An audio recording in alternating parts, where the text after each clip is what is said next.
اس فقہ کا تقریباً 70% حصہ عبداللہ بن مسعود سے روایت ہے رضی اللہ عنہ. بڑے بڑے مسائل میں احناف نے، امام ابو حنیفہ نے عبداللہ بن مسعود کے قول کو لیا ہے اور ان کے فتوے پہ عمل کیا. رفع یدین کا مسئلہ ہے، اس میں عبداللہ بن مسعود کی بات پہ عمل کیا جاتا ہے. عبداللہ بن مسعود رضی اللہ عنہ نے جس نماز کو نقل کیا ہے اس نماز میں سوائے تکبیر تحریمہ کے اور پوری نماز میں رفع یدین نہیں ہے. تو اس لیے عبداللہ بن مسعود کی بات پہ عمل کرتے ہوئے امام ابو حنیفہ فرماتے ہیں کہ باقی نماز میں رفع یدین نہیں کرنا. عبداللہ بن عمر ہیں، عمر بن خطاب کے بیٹے، انہوں نے جس نماز کو نقل کیا ہے اس میں رفع یدین موجود ہے. تو جو لوگ ان کی روایت لیتے ہیں وہ اس پہ عمل کرتے ہیں، جو عبداللہ بن مسعود کی روایت لیتے ہیں وہ اس پہ عمل کرتے ہیں. 40 کے 3 مرحلے گزر جاتے ہیں، یہ ٹوٹل 120 دن ہو گئے. تو آپ نے فرمایا ثم یرسل الیہ الملک، پھر اللہ اپنے ایک فرشتے کو ماں کے پیٹ میں بھیجتے ہیں. فینفخ فیہ الروح، وہ فرشتہ آ کے اس ماں کے رحم میں اس بننے والے لوتھڑے اور بوٹی کے ٹکڑے میں روح کو ڈالتا. یہ جو 40 دن کے 3 مرحلے حدیث میں ذکر ہوئے ہیں، اس سے پتہ چلتا ہے کہ بچے میں جان 120 دن کے بعد ڈالی جاتی. اسی پہ اگلا مسئلہ، اگر 120 دن سے پہلے ماں نے بچہ نکال دیا تو اب جو ماں کو خون آئے گا وہ نفاس نہیں ہے، اس کو بیماری کا خون سمجھ کے ماں وضو کر کے اپنی نمازیں بھی پڑھے گی. لیکن اگر وہ 120 دن کے بعد بچہ ماں کے پیٹ سے آ رہا ہے تو اب وہ بچہ چونکہ اپنی روح کو لے کے آ چکا تھا اور اس کی آگے زندگی مقدر نہیں تھی اور وہ ماں کے پیٹ سے باہر آ گیا، تو اب جو ماں کو خون آئے گا یہ نفاس کا خون ہے. اب 40 دن تک ماں نماز نہیں پڑھے گی. یہ سارے مسائل کہاں سے نکالے؟ اسی حدیث سے، اسی آیت سے جو میں نے ابھی آپ کو سنائی. جسم کہاں سے بنا ہے؟ مٹی سے. تو اللہ نے اس کی ساری ضروریات مٹی میں رکھی ہیں. اس کا کھانا پینا کہاں سے ہے؟ مٹی سے. اس کا حتیٰ کہ جو یہ کپڑے پہنتا ہے وہ بھی کہاں سے آتا ہے؟ مٹی سے. اس کی ضروریات کو اللہ نے مٹی سے جوڑ دیا ہے جو جسم ہے. اس میں ایک دوسرا حصہ ہے جو روح ہے، اور روح مٹی سے نہیں آئی، روح آسمان سے آئی ہے جس کو فرشتے نے لا کے ڈالا ہے. تو روح کی ساری ضروریات کو اللہ نے آسمان سے جوڑا ہے. صلی علیک اللہ صلواتا دائما فالعز والفوز لیس الا فیک.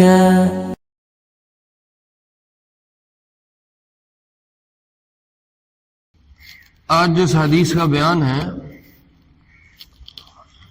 اس حدیث کی روایت کرنے والے عبداللہ بن مسعود رضی اللہ عنہما ہیں. عبداللہ بن مسعود بڑے صحابہ میں سے، اکابر میں سے، اور فتوے کا کام جو جماعت صحابہ میں کرتی تھی اس میں سے ایک ہے. اتنے بڑے آدمی ہیں کہ اللہ کے محبوب علیہ السلام کا ارشاد ہے ان اللہ یرضی لامتی ما یرضی لہا ابن ام عبد. میری امت کے لیے اللہ اس بات پہ راضی ہیں جس بات پہ میری امت کے لیے ابن مسعود راضی ہے. یعنی جس چیز کو عبداللہ بن مسعود کہہ دے کہ یہ ٹھیک ہے، اس کا مطلب ہے کہ وہ اللہ کے ہاں بھی ٹھیک ہے. وَإِنَّ اللَّهَ يَسْخَطُ لِأُمَّتِي مَا يَسْخَطْ لَهَا ابْنُ أُمِّ عَبْدٍ. اور جس چیز کے لیے عبداللہ بن مسعود میری امت پہ راضی نہیں ہے، اللہ بھی اس چیز پہ راضی نہیں. اتنے بڑے آدمی ہیں. 2-3 جمعے پہلے میں نے آپ کو ان کی چھوٹی سی ایک اور بات بھی سنائی تھی کہ قد کے بہت چھوٹے تھے، بہت ہی چھوٹے تھے. اتنے چھوٹے تھے کہ صحابہ بیٹھے ہوئے اور یہ کھڑے ہوئے برابر. ایک دفعہ کسی درخت سے نا مسواک اتار رہے تھے، تو جب درخت سے کوئی چیز بندہ لیتا ہے تو تھوڑا اوپر اٹھنا پڑتا ہے. ایڑیوں کو اٹھا کے پنجوں کے بل کھڑے ہو کے وہ اوپر سے مسواک اتار رہے تھے. تو ان کی یہ تہبند یا جو شلوار تھی وہ تھوڑی اوپر ہوگی، تو یہ پنڈلی نیچے سے نظر آئی. وہ پنڈلی چھوٹی چھوٹی تھی، ظاہر ہے قد چھوٹا ہے تو نیچے ٹانگیں بھی تو چھوٹی، وہ پنڈلی چھوٹی سی تھی. تو اس کو دیکھ کے صحابہ ہنس پڑے. تو آپ نے پوچھا مما تضحکون، کیوں ہنس رہے ہو؟ تو صحابہ نے کہا رسول اللہ من دقت ساقی، یہ عبداللہ بن مسعود کی پنڈلیاں نظر آئی ہیں ہمیں، وہ دیکھ کے ہنسی آئی. تو بہت ہی چھوٹی، قد جو چھوٹا تھا. تو آپ نے فرمایا لہما اثقل عند اللہ فی المیزان من جبل احد، تم اس پہ ہنس رہے ہو، یہ دو چھوٹی چھوٹی سی پنڈلیاں اللہ کے پاس اپنے اللہ کے ترازو میں جبل احد سے بھی زیادہ بھاری ہیں. اتنے بڑے آدمی ہیں عبداللہ بن مسعود رضی اللہ عنہ. امام ابو حنیفہ رحمہ اللہ کی جتنی فقہ نقل ہوئی ہے اس فقہ کا تقریباً 70% حصہ عبداللہ بن مسعود سے روایت ہے رضی اللہ عنہ. بڑے بڑے مسائل میں احناف نے، امام ابو حنیفہ نے عبداللہ بن مسعود کے قول کو لیا ہے اور ان کے فتوے پہ عمل کیا. بہت سارے مسائل، رفع یدین کا مسئلہ ہے، اس میں عبداللہ بن مسعود کی بات پہ عمل کیا جاتا ہے.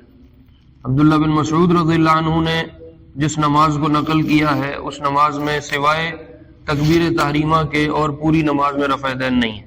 تو اس لیے عبداللہ بن مسعود کی بات پہ عمل کرتے ہوئے امام ابو حنیفہ فرماتے ہیں کہ باقی نماز میں رفع یدین نہیں کرنا. عبداللہ بن عمر ہیں، عمر بن خطاب کے بیٹے، انہوں نے جس نماز کو نقل کیا ہے اس میں رفع یدین موجود ہے. تو جو لوگ ان کی روایت لیتے ہیں وہ اس پہ عمل کرتے ہیں، جو عبداللہ بن مسعود کی روایت لیتے ہیں وہ اس پہ عمل کرتے ہیں. امام ابو حنیفہ رحمہ اللہ نے جس روایت کو لیا وہ عبداللہ بن مسعود کی رضی اللہ عنہ.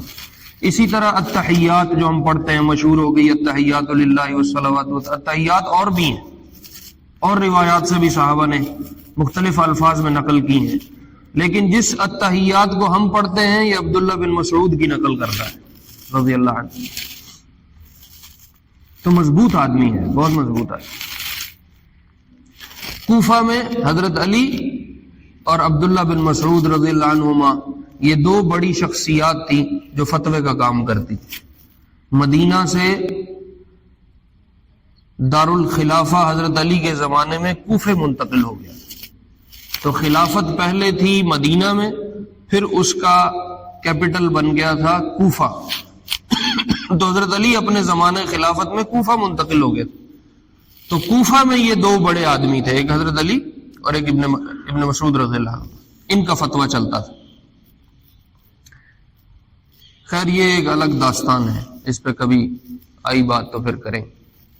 عبداللہ بن مسعود رضی اللہ عنہ اس روایت کے راوی ہیں، روایت کرنے والے ہیں جس حدیث کو ہم نے آج انشاءاللہ سننا ہے یا پڑھنا ہے یا کہنا ہے. عبداللہ بن مسعود رضی اللہ عنہ فرماتے ہیں کہ ہم سے اللہ کے نبی علیہ السلام نے اس بات کو بیان کیا. حدثنا رسول اللہ صلی اللہ علیہ وسلم، اللہ کے محبوب علیہ السلام نے ہمیں اس بات کو بیان کیا. وَهُوَ الصَّادِقُ الْمَصْدُوقُ، جو بات آگے آئے گی جو بیان کی ہے اس سے پہلے عبداللہ بن مسعود کا ایک جملہ ہے. وہ جملہ کیا ہے کہ یہ جس بندے نے بات کی ہے وہ بندہ سچا بھی ہے اور آسمان سے اس کی تصدیق کی گئی ہے، یعنی اللہ کے نبی علیہ السلام. ظاہر ہے آپ سچے تھے، سچوں کے سچے تھے، اور آسمان سے بھی آپ کی تصدیق کی گئی. جو آپ نے کہا، جو وحی آئی اور آپ تک پہنچائی گئی یا آپ نے آگے امت کو دی ہے، اس میں آسمانی تصدیق موجود ہے. ما ينطق عن الهوى، یہ رسول اپنی خواہش اپنے مرضی کے مطابق نہیں بولتا. ان هو الا وحی یوحى، یہ جب بھی بولے گا وہی بولے گا جو اس پہ وحی آئے گی. تو عبداللہ بن مسعود رضی اللہ عنہ نے فرمایا کہ اللہ کے محبوب علیہ السلام نے ہم سے ایک بات کو بیان کیا اور اللہ کے محبوب خود بھی سچے تھے اور آسمان سے ان کی تصدیق کی گئی. اچھا بات کیا ہے؟ بات یہ ہے کہ ان احدکم یجمع خلقه فی بطن امہ 40 یوما نطفہ، تم میں سے ہر ایک اپنی ماں کے پیٹ میں 40 دن نطفہ بن کے رہتا ہے. ظاہر ہے اس وقت یہ مائکروسکوپ نہیں تھے، یہ خوردبینیں نہیں تھیں، یہ الٹرا ساؤنڈ مشینیں نہیں تھیں. اس زمانے میں اندر کے باڈی کے اندر والے حالات جاننا، سمجھنا، ان کو دیکھنا یہ کسی کے بس کی بات نہیں تھی. اور جو بات بیان ہو رہی ہے یہ ساری بات ایسی ہے جس تک کسی کی پہنچ نہیں ہے. تو اب یہ بات آ سکتی تھی ذہنوں میں کہ پتہ نہیں یہ سچ ہے یا جھوٹ ہے، پتہ نہیں کیڑا کسے دیکھا ہے، کون سا کسی نے دیکھا ہے، اندر کیا حالات چلتے ہیں کسی کو کیا خبر. یہ تو اب مائکروسکوپ آ گیا اور خوردبین آ گئی اور الٹرا ساؤنڈ مشینیں آ گئیں اور MRI آ گئی اور ایکس رے آ گیا اور پتہ نہیں اب وہ باڈی کا ایک ایک ریشہ، ایک ایک کونا، نکر کھدر ہر شا کاٹ مار دیں. پہلے تو یہ کچھ بھی نہیں تھا. تو وہ دماغ میں کہیں خدشہ آ سکتا تھا پتہ نہیں یہ جھوٹ ہی نہ ہو جو کہہ رہے ہیں. تو عبداللہ بن مسعود رضی اللہ عنہ نے اس لیے بات کو بیان کرنے سے پہلے کہا جس کی طرف سے یہ بات آ رہی ہے وہ خود بھی سچا ہے اور اس کی آسمان سے تصدیق ہوئی ہے، اس میں جھوٹ نہیں ہے. تو آپ نے فرمایا تم میں سے ہر ایک اپنی ماں کے پیٹ میں 40 دن نطفہ بن کے رہتا ہے. جیسے وہ باپ کی پشت سے پانی کی شکل میں آتا ہے اسی شکل میں ماں کے رحم میں 40 دن رہتا ہے. ثم يكون علقة مثل ذلك، پھر اس کو اللہ ایک شکل دیتے ہیں، وہ تھوڑا سا جمع ہوا پانی کی شکل اختیار کر لیتا ہے اور اپنی ماں کے رحم میں کسی دیوار کے ساتھ چپک کے لٹک جاتا ہے. عربی میں علقہ کہتے ہیں لٹکنے والی چیز کو.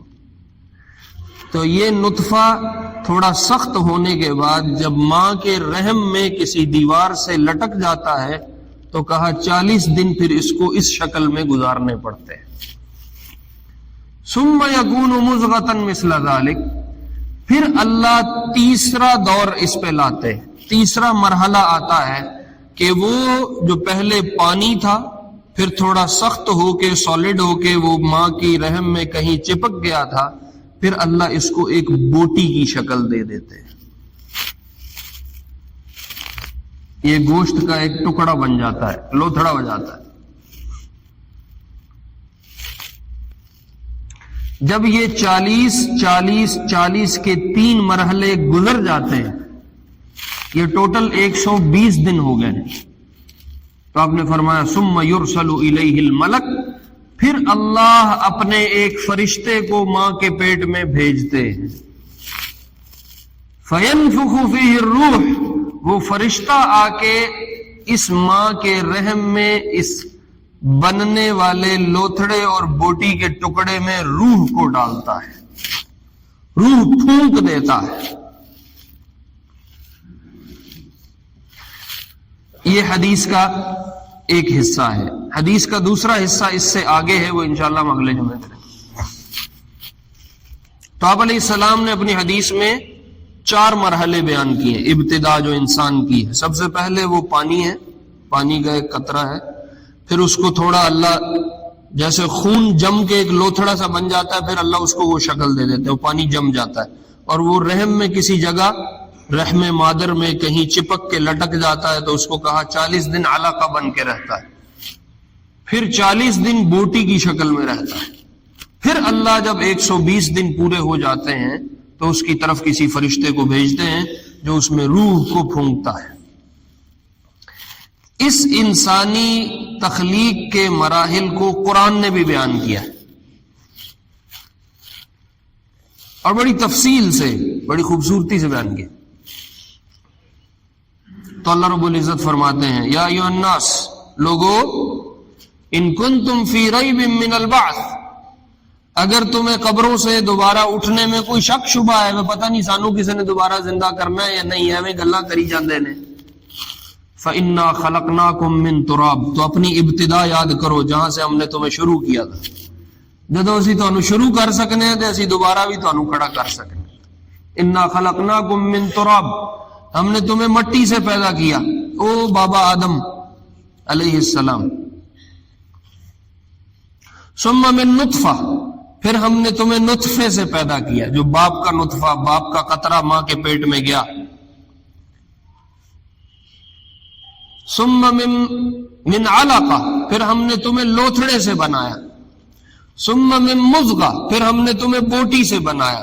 مخلقہ وغیر مخلقہ، کبھی یہ بوٹی آگے اپنے پروان کو چڑھ جاتی ہے اور کبھی یہ بوٹی نہیں چڑھتی اور ناقص الخلقت بچہ ماں کے پیٹ سے ساقط ہو کے نکل جاتا ہے، گر جاتا ہے، ضائع ہو جاتا ہے. لنبین لکم، یہ سارے کام ہم کیوں کرتے ہیں؟ تاکہ ہم تمہیں بتا سکیں کہ خالق ہم ہیں، ہم پیدا کرتے ہیں. وَنُقِرُّ فِي الْأَرْحَامِ مَا نَشَاءُ، پھر ہم اس نطفے کو، اس بوٹی کو، اس ٹکڑے کو ماں کے رحم میں جب تک چاہتے ہیں ہم اس کو رکھے رکھتے ہیں. ثُمَّ نُخْرِجُكُمْ طِفْلًا، پھر ہم تمہیں ایک بچہ بنا کے ماں کے پیٹ سے باہر لاتے ہیں. ثُمَّ لِتَبْلُغُوا أَشُدَّكُمْ، پھر ہم تمہیں جوان کرتے ہیں. ثُمَّ لِتَكُونُوا شُيُوخًا، پھر تم بوڑھے ہوتے ہو. مِنْكُمْ مَنْ يُتَوَفَّى، کچھ جلدی چلے جاتے ہیں. وَمِنْكُمْ مَنْ يُرَدُّ إِلَىٰ أَرْذَلِ الْعُمُرِ، کچھ کو بہت بڑھاپے تک جانا پڑتا ہے. لِكَيْ لَا يَعْلَمَ بَعْدَ عِلْمٍ شَيْئًا، جب اس کو بہت ساری معلوم چیزیں بھی جا کے بھول جاتی. یہ اللہ نے اسی کو مزید بچھا کے، مزید تفصیل سے، جو حدیث میں نے آپ کو سنائی، جو حدیث میں 4 مرحلے بیان ہوئے، اسی کو کچھ تفصیل سے اللہ نے قرآن میں دوسری جگہ سنایا. پھر اللہ نے ایک اور جگہ آیت لائے، وَلَقَدْ خَلَقْنَا الْإِنسَانَ مِنْ سُلَالَةٍ مِّن طِينٍ، ہم نے گارے سے نچوڑ کے پانی، اس سے انسان کو پیدا کیا. ثُمَّ جَعَلْنَاهُ نُطْفَةً فِي قَرَارٍ مَّكِينٍ، پھر ہم نے ایک محفوظ جگہ پہ نطفے کو جا کے قرار دیا. ثُمَّ خَلَقْنَا النُّطْفَةَ عَلَقَةً، پھر ہم نے اس نطفے کو لوتھڑا بنایا. فَخَلَقْنَا الْعَلَقَةَ مُضْغَةً، پھر ہم نے اس لوتھڑے کو بوٹی بنایا. فَخَلَقْنَا الْمُضْغَةَ عِظَامًا، پھر ہم نے اس بوٹی میں ہڈیوں کو پیدا کرنا شروع کیا. فَكَسَوْنَا الْعِظَامَ لَحْمًا، پھر ہم نے اس بوٹی میں مزید ہڈیاں چڑھائیں. ثُمَّ أَنشَأْنَاهُ خَلْقًا آخَرَ، یہاں تک مرحلے پورے ہو گئے تخلیق کے. اب اللہ کہتے ہیں میں نے اس میں ایک اور تخلیق کو بھی کیا. وہ تخلیق کیا ہے؟ وہ انشاءاللہ اگلے جمعے پہ عبداللہ بن مسعود کی حدیث کا اگلا حصہ ہے، وہ اگلے جمعے پہ انشاءاللہ کریں گے. تو پھر اللہ کہتے ہیں فَتَبَارَكَ اللَّهُ أَحْسَنُ الْخَالِقِينَ، تمہارا رب کتنا بہترین اور خوبصورتی سے پیدا کرنے والا ہے.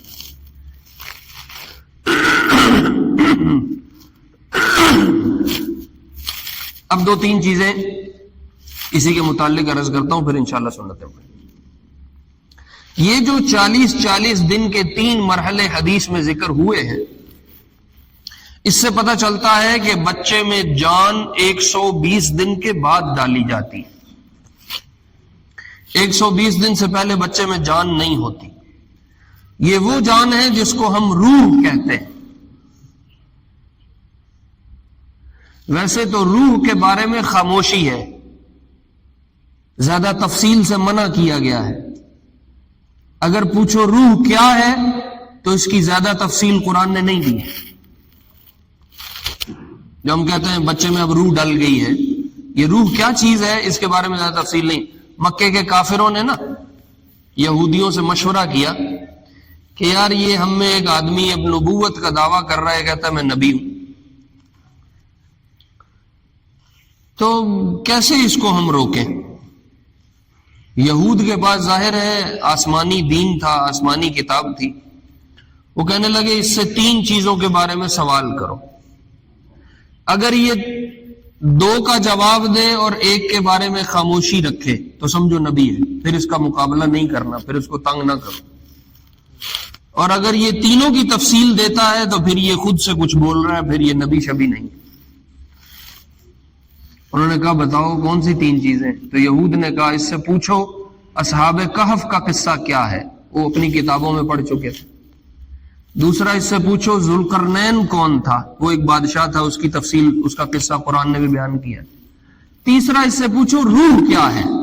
اگر روح کے بارے میں خاموش ہو جائے تو سمجھنا نبی ہے، اور اگر روح کے بارے میں بھی تفصیلات دیتا ہے تو سمجھ جاؤ یہ ادھر ادھر کی باتیں کر رہا ہے، نبی نہیں. تو وہ کافر آئے مکے والے، انہوں نے آگے کہا ذرا اصحاب کہف کا سنائیں وہ کون ہے. تو قرآن آیا اذ اول الفتیۃ الی الکہف فقالوا ربنا آتنا من لدنک رحمہ، سورۃ کہف پورا قصہ بچ کے آ گیا. آپ نے جو آیا سنا دیا. پھر انہوں نے کہا ذوالقرنین کیا ہے؟ تو قرآن آنا شروع ہوا یسألونک عن ذی القرنین قل سأتلو علیکم منہ ذکرا انا مکننا لہ فی الارض، اور وہ چلتا قرآن اور آپ سناتے گئے، تفصیلات آ رہی ہیں آپ دے رہے. انہوں نے کہا تیسرا سوال بتاؤ روح کیا ہے؟ تو قرآن نے کہا یسألونک عن الروح قل الروح من امر ربی وما اوتیتم من العلم الا قلیلا. کہانی ختم. کہا یہ پوچھتے ہیں روح کیا چیز ہے، تو ان کو بتاؤ روح اللہ کا امر ہے، اور جو تمہیں علم ملا ہے وہ بہت تھوڑا ہے، اس سے زیادہ نہ بولو نہ بات کرو، خاموش ہو جاؤ. تو ہم روح سمجھتے ہیں جان، بچے میں روح کا ڈل جانا ہم سمجھتے ہیں جان ڈل جانا. اس زمانے کے لوگ اگر اس کو یوں ہی سمجھتے تو ٹھیک تھا. ظاہر ہے ان کی اندر نہ نظر ہے، نہ وہ اندر جھانک سکتے ہیں، نہ دیکھ سکتے ہیں، ان کو اندر کے حالات نہیں پتہ. اب مشینیں آ گئیں، اب بہت آلات آ گئے، اب ہم ماں کے رحم کے اندر بھی جھانکنے کے قابل ہیں. اب میڈیکل یہ بتاتا ہے کہ روح جان نہیں ہے، کیونکہ جان تو اس نطفے میں، اس پانی کے قطرے میں بھی ہوتی ہے جو ماں کے پیٹ میں کہیں سفر کرتے ہوئے کسی دیوار سے چپک جاتا ہے. جان اس نطفے میں پہلے سے موجود ہے. یہ روح ایک اور چیز ہے، اور وہ قرآن کہتا ہے اللہ کا امر ہے. جب وہ آ کے اس نطفے سے جڑتا ہے تو یہ زندگی کا نام پڑ جاتا ہے، اور یہ انسان بن جاتا ہے، اور جیتا جاگتا انسان ہوتا ہے، سانس لیتا ہے. اور جب تک وہ اللہ کا امر بیچ میں داخل نہیں ہوتا، اگرچہ یہ نطفہ اپنی جان میں ہے، یہ حرکت بھی کرتا ہے، لیکن اس نطفے کو آپ زندگی نہیں کہہ سکتے، اس نطفے کو آپ انسان نہیں کہہ سکتے. اس پہ اب فقہ کے مسائل شروع ہوئے. تم کہتے ہو مولوی کیا کرتے ہیں، اب میں آپ کو سناتا ہوں مولوی کیا کرتے ہیں. تو علماء یہ کہتے ہیں 40 دن کے 3 مرحلے جو حدیث میں بیان ہوئے ہیں، یہ ٹوٹل ملا کے 120 دن. 120 دن کے بعد اس میں روح ڈالی جاتی ہے. تو اگر بچہ کسی وجہ سے ضائع کرنا پڑ جائے تو 120 دن سے پہلے کسی شرعی عذر کی وجہ سے بچے کو ضائع کیا جا سکتا ہے. لیکن 120 دن کے بعد جب اس میں روح پڑ جاتی ہے، اب اس بچے کو ضائع کرنا انسان کا قتل ہے. جو گناہ قتل کا ہوگا وہی گناہ اس بچے کو ضائع کرنے کا ہوگا. ایک مسئلہ تو یہ نکلا. پھر دوسرا مسئلہ، بعض دفعہ بچے پوری اپنی 9 ماہ کی مدت کو پیٹ میں پورا نہیں کرتے، پہلے جسم سے نکل ماں کے جسم سے باہر آ جاتے ہیں، جس کو ہم کہتے ہیں بچہ ضائع ہو گیا. اس کو عربی میں ساقط ہونا کہتے ہیں. بچہ ساقط ہو گیا، بچہ ضائع ہو گیا، حمل ضائع ہو گیا. تو اب وہ ماں کے پیٹ سے جب باہر آئے گا تو ظاہر ہے 120 دن سے کم میں تھا یا 120 دن سے زیادہ میں تھا. اگر 120 دن سے کم میں تھا تو علماء کہتے ہیں اس کے جنازے کی بھی ضرورت نہیں ہے، اس کو نہلانے کی، کفنانے کی، اور وہ جو ایک عام انسان مردے کے ساتھ جو کچھ کیا جاتا ہے وہ کرنے کی ضرورت نہیں ہے. بس اس کو لپیٹ کے کہیں دفن کر دیا جائے اگر یہ ماں کے پیٹ سے 120 دن سے پہلے آ رہا ہے. اور اگر یہ 120 دن کے بعد آئے گا تو اب اس کا جنازہ بھی ہوگا، اب اس کا کفن بھی ہوگا، اب اس کا دفن بھی ہوگا، اب ساری چیزیں اس کی پوری کی جائیں. اسی پہ اگلا مسئلہ، اگر 120 دن سے پہلے ماں نے بچہ نکال دیا تو اب جو ماں کو خون آئے گا وہ نفاس نہیں ہے، اس کو بیماری کا خون سمجھ کے ماں وضو کر کے اپنی نمازیں بھی پڑھے گی. لیکن اگر وہ 120 دن کے بعد بچہ ماں کے پیٹ سے آ رہا ہے تو اب وہ بچہ چونکہ اپنی روح کو لے کے آ چکا تھا اور اس کی آگے زندگی مقدر نہیں تھی اور وہ ماں کے پیٹ سے باہر آ گیا، تو اب جو ماں کو خون آئے گا یہ نفاس کا خون ہے. اب 40 دن تک ماں نماز نہیں پڑھے گی. یہ سارے مسائل کہاں سے نکالے؟ اسی حدیث سے، اسی آیت سے جو میں نے ابھی آپ کو سنائی. یہ مولویوں کا کام ہے. تم کہتے ہو مولوی کیا کرتے ہیں؟ اب وہ کیا وجہ ہیں جن کی وجہ سے کسی بچے کو ماں کے پیٹ میں ضائع کیا جا سکتا ہے؟ تو یاد رکھو، شرعی عذر ہو اور وہ طبیب یا ڈاکٹر جو دیندار ہو اور وہ مخلوق کے پیدا ہونے نہ ہونے کے سارے مسائل جانتا ہو، وہ اگر کہہ دے کہ ماں کو اس بچے کی پیدائش کی شکل میں موت کا سامنا کرنا پڑ سکتا ہے یا ماں مر سکتی ہے یا کوئی بہت ہی جان کو خطرہ لاحق ہے، اس شکل میں 120 دن سے پہلے بچے کو ختم کیا جا سکتا ہے۔ لیکن جو ہمارے ہاں اب رواج پڑ گیا ہے، چھوٹے چھوٹے مسئلے اور وہ جی ختم کرا دو، جی کون اگو فیساں دے گا، جی اگو کون انہاں دے خرچے چکے گا، آگے کون ان کے مسائل حل کرے گا، میرے پاس 2-3 پہلے ہیں، مجھے اور ضرورت نہیں۔ اب اگر ختم کرواتے ہیں تو علماء کہتے ہیں جان اس میں پہلے سے موجود تھی، روح ابھی نہیں آئی، انسان ہونے کے حکم ابھی نہیں لگے، جان تو اس میں پہلے سے تھی کہ وہ نطفہ حرکت کرتا ہے۔ اب مائکروسکوپ سے دیکھا جا سکتا ہے اس نطفے کو کہ اس میں چھوٹے چھوٹے سیل ہیں جو حرکت کرتے ہیں، جس کو ڈاکٹر لوگ XY کہتے ہیں۔ تو علماء کہتے ہیں 120 دن سے پہلے بھی بغیر کسی عذر کے اس بچے کو ضائع کرنا یہ بھی قتل کے حکم ہے، اس کی بھی اجازت نہیں۔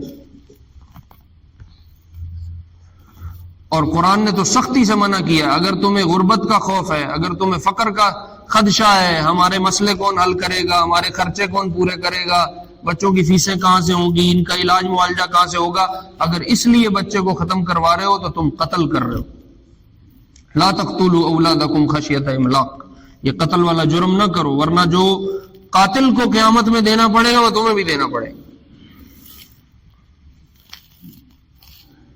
تو اس لیے اس معاملے میں علماء کی رہنمائی کے ساتھ کسی صحیح دیندار ڈاکٹر کی رائے کے بعد قدم اٹھانا چاہیے، فوراً ختم کروا دینا یہ بڑی خطرے کی چیز ہے۔ قرآن کہتا ہے اذا الموءودۃ سئلت، جو بچے پورے پیدا نہ ہو سکے یا پیدا ہوئے اور ان کو زندہ دفن کر دیا گیا، اللہ جیسے قیامت میں ان سے سوال کرے گا، علماء نے لکھا ہے ویسے ہی اللہ بچوں کو ختم کروانے والوں سے بھی سوال کرے گا، انہیں کیوں ختم کیے تھے۔ اب ایک مسئلہ یہ آتا ہے، ڈاکٹر کہتے ہیں جی یہ بچہ بڑا ہو کے پورا نہیں ہوگا، اس کا بازو نہیں ہوگا، اس کی ٹانگ نہیں ہوگی، اس کا دماغ کام نہیں کرے گا، اس لیے آپ اس کو ختم کروا دیں، یوں کر دیں یہاں کر دیں، یہ بچہ بیمار ہوگا، یہ وغیرہ وغیرہ، وہ الٹرا ساؤنڈ سے ڈاکٹر بتا دیتے ہیں۔ تو یاد رکھو علماء نے مسئلہ لکھا ہے، فتاوی کی کتابوں میں موجود ہے کہ کسی خدشے والی کسی بیماری کا خدشہ تھا، اس کی وجہ سے آپ بچے کو ضائع نہیں کر سکتے۔ اس نے 9 ماہ اپنی ماں کے پیٹ میں رہنا ہے، ممکن ہے 4 مہینے 6 مہینے کے بعد اللہ اس بیماری کو شفا میں بدل دے، آپ کیوں ختم کروا رہے ہیں؟ جیسے باہر کا بیمار آدمی ٹھیک ہو سکتا ہے، ایسے اندر کا بیمار آدمی بھی تو ٹھیک ہو سکتا ہے۔ اس لیے آپ کس علت کی بنا پہ اس کو ضائع کر رہے ہیں؟ اگر یہ جائے گا یہ قتل ہے، اس کی اجازت نہیں ہے، اس لیے اس میں بہت احتیاط کی ضرورت ہے۔ اب ہمارے ڈاکٹر بھی ظاہر ہے وہ مسائل نہیں سمجھتے، انہوں نے دین نہیں پڑھا ہوا، اور مخلوق تو آگے ویسے ہی اپنے خرچوں پر ہو رہی ہے، وہ کہتے ہیں اچھا چلو جان دے۔ تو یاد رکھو یہ بڑی خطرناک چیز ہے، اس سے بچنا ضروری ہے۔ بہرحال میرے عزیزوں میرے پیارو، انسان 2 چیزوں سے بنا ہے، جسم سے اور روح سے۔ جسم وہ ہے جو میں نے آپ کو سنایا 120 دن میں پل کے بڑا ہوتا ہے اور پھر فرشتہ آ کے اس میں روح پھونک دیتا ہے۔ تو اب انسان 2 چیزوں کا مرکب ہے، جسم اور روح، ان دونوں کے ملنے سے انسان ہے اور زندگی ہے۔ جب ان دونوں کی جدائی ہو جاتی ہے، جب جسم روح سے الگ ہوتا ہے تو انسان نہیں رہتا، زندگی نہیں رہتی۔ اچھا، جیسے اللہ نے جسم کی ضروریات رکھی ہیں ایسے اللہ نے روح کی بھی ضروریات رکھی ہیں۔ جسم کہاں سے بنا ہے؟ مٹی سے، تو اللہ نے اس کی ساری ضروریات مٹی میں رکھی ہیں۔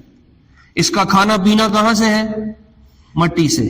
اس کا حتیٰ کہ جو یہ کپڑے پہنتا ہے وہ بھی کہاں سے آتے ہیں؟ مٹی سے۔ اس کی ضروریات کو اللہ نے مٹی سے جوڑ دیا ہے، جو جسم ہے۔ اس میں ایک دوسرا حصہ ہے جو روح ہے، اور روح مٹی سے نہیں آئی، روح آسمان سے آئی ہے، جس کو فرشتے نے لا کے ڈالا ہے۔ تو تو روح کی ساری ضروریات کو اللہ نے آسمان سے جوڑا ہے. روح کی ضرورت کیا ہے؟ اللہ کی ذات، یہ روح کی ضرورت ہے. اللہ کے نبی علیہ السلام کی ذات، یہ روح کی ضرورت ہے. اللہ کا قرآن، یہ روح کی ضرورت ہے. اللہ کا ذکر، تسبیح، تلاوت، یہ روح کی ضرورت ہے. جیسے جسم میں آٹومیٹک سسٹم ہے، اگر اس کو بھوک لگ جائے تو ہم روٹی کھاتے ہیں، اگر اس کو پیاس لگ جائے تو ہم پانی پیتے ہیں. ایسے روح میں بھی اللہ نے آٹومیٹک سسٹم رکھا ہے. جب تک اس کو اس کی خوراک نہیں ملتی، جب تک اس کو اس کی ضرورت کا سامان نہیں ملتا، تب تک روح بھی پریشان رہتی ہے. جیسے جسم کی ضرورت پوری نہ ہونے پہ جسم پریشان ہوتا ہے. ہم اوپر جیکٹ نہ پہنے، موٹے کپڑے نہ پہنے تو جسم کو ٹھنڈ لگے گی کہ نہیں؟ ہم روٹی نہ کھائیں تو بھوک لگے گی کہ نہیں؟ ہم پانی کچھ دیر کے لیے چھوڑ دیں تو پیاس لگے گی کہ نہیں؟ اسی طرح اگر ہم اللہ کی یاد کو چھوڑ دیں تو روح پریشان ہوتی ہے. اگر ہم قرآن کو چھوڑ دیں روح پریشان ہوتی ہے. اگر اللہ کے ذکر کو چھوڑ دیں، دعا کو چھوڑ دیں، روح پریشان ہوتی ہے. تو جیسے جسم کی ضروریات کو پورا کرنا ضروری ہے، ایسے روح کی ضروریات کو پورا کرنا بھی ضروری ہے. جب روح پریشان ہوگی تو کیا ہوگا؟ جب روح پریشان ہوتی ہے تو طبیعت پریشان ہے. اب کیوں پریشان کوئی پتہ نہیں. مولوی صاحب میری طبیعت پریشان رہتی، وجہ کی ہے جی پتہ نہیں کی ہے، کوئی پتہ نہیں. یہ روح کی پریشانی ہے. اور یاد رکھو، روح کی پریشانی کبھی بھی جسمانی ضرورتوں سے پوری نہیں ہو سکتی. روح کیا جانے کہ کباب کیا ہے، روح کیا جانے قیمے کا سالن کیا ہے، روح کیا جانے مچھلی کا سالن کیا ہے، روح کیا جانے روسٹ کیا ہے، بروسٹ کیا ہے. اب روح پریشان ہے، وہ کہتا ہے فلم دیکھ لو تو سکون آ جائے گا، وہ کہتا ہے گانا سن لو تو سکون آ جائے گا، وہ کہتا ہے کسی بچی کا، کسی لڑکی کا ناچ دیکھ لو تو سکون آ جائے گا، وہ کہتا ہے زنا کر لو سکون آ جائے گا. لیکن سکون تب تک نہیں آئے گا جب تک روح کو اس کی اصل خوراک نہیں ملے گی. تو جسمانی ضرورتوں کو پورا کرنے کا ایک سسٹم ہے، اسی طرح روحانی ضرورتوں کو پورا کرنے کا بھی ایک سسٹم ہے. ان دونوں کے ملنے سے انسانی زندگی باقی ہے. جس دن یہ روح جسم سے الگ ہوتی ہے اس دن انسان ختم ہو جاتا ہے. اس کو اللہ کے محبوب علیہ السلام فرما رہے تھے کہ تم میں سے ہر ایک اپنی ماں کے پیٹ میں 40 دن نطفہ بن کے رہتا ہے، پھر 40 دن لوتھڑا بن کے رہتا ہے، پھر 40 دن بوٹی بن کے رہتا ہے. پھر اللہ اس میں ایک فرشتے کو بھیجتے ہیں جو ماں کے پیٹ میں جا کے اس بوٹی میں زندگی کی روح کو پھونکتا ہے اور وہ انسان بننا شروع ہوتا ہے اور 9 ماہ پورے کر کے اپنے ماں کے پیٹ سے باہر آتا ہے. اللہ رب العزت ہمیں اپنا دین سیکھ کے عمل کرنے کی توفیق نصیب فرمائے. سنت ہے.